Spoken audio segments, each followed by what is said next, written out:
Здесь собрались те, кому дорога история и будущее Ингушетии, общественные деятели, представители власти, ветераны и молодежь. Все они участники торжественного вечера, посвященного 90-летию человека-легенды. Маматгирей Ильясович Гандалоев, ветеран отечественной контрразведки, видный государственный и общественный деятель, чья жизнь стала отражением целой эпохи в судьбе ингушского народа. В 1948 году его отправили в школу, которую он закончил в 1954 году.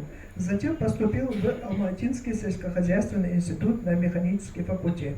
Его жизненный путь начался в 1935 году в селе Яндаре и был полон испытаний с самого детства. 8-летним мальчиком Маматгирей помогал солдатам в прифронтовом Малгобеке, а в 1944 году разделил трагическую судьбу своего народа, оказавшись в депортации в Казахстане. Голод, холод, тяжелый труд и смерть близких – все это выпало на его долю. Но именно эти испытания закалили характер. Маматгирей Ильясович многократно поощрялся почетными грамотами, ценными подарками и премиями, начиная от райкома КПСС и кончая ЦК КПСС и Советом министров СССР. Он кавалер Советского ордена «Знак почета».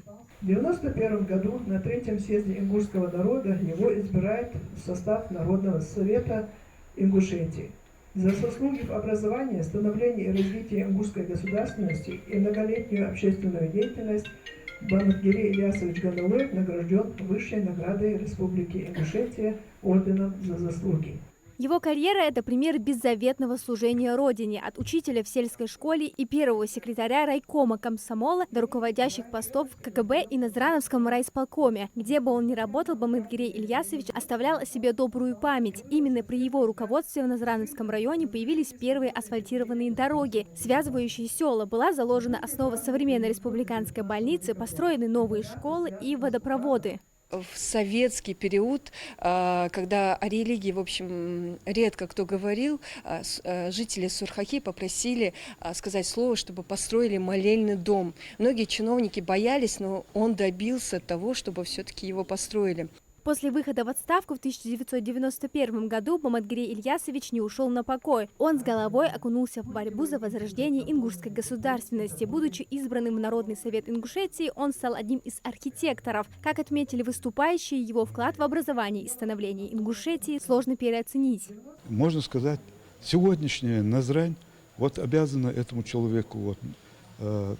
Предприятия, сельхозпредприятия, промышленные предприятия, у нас, которые были образованы в советское время под его чутким руководством, когда он стоял во главе района, было образовано. Поэтому мы его знаем как великого патриота нашей республики и, значит, и России. Жизнь Маматгирея Гандалоева – это настоящий урок мужества, стойкости и преданности своему народу. Пройдя через войны, репрессии и тяжелый труд, он сохранил в себе доброту, силу духа и оптимизм. В этом зале звучит история его жизни, рассказанная соратниками. Она стала мостом между эпохами. И главное его послание молодежи – не идеализировать другие культуры, а хранить и ценить свои традиции и родную землю. Амина Зязикова, Магомед Яндиев, Магаз 24.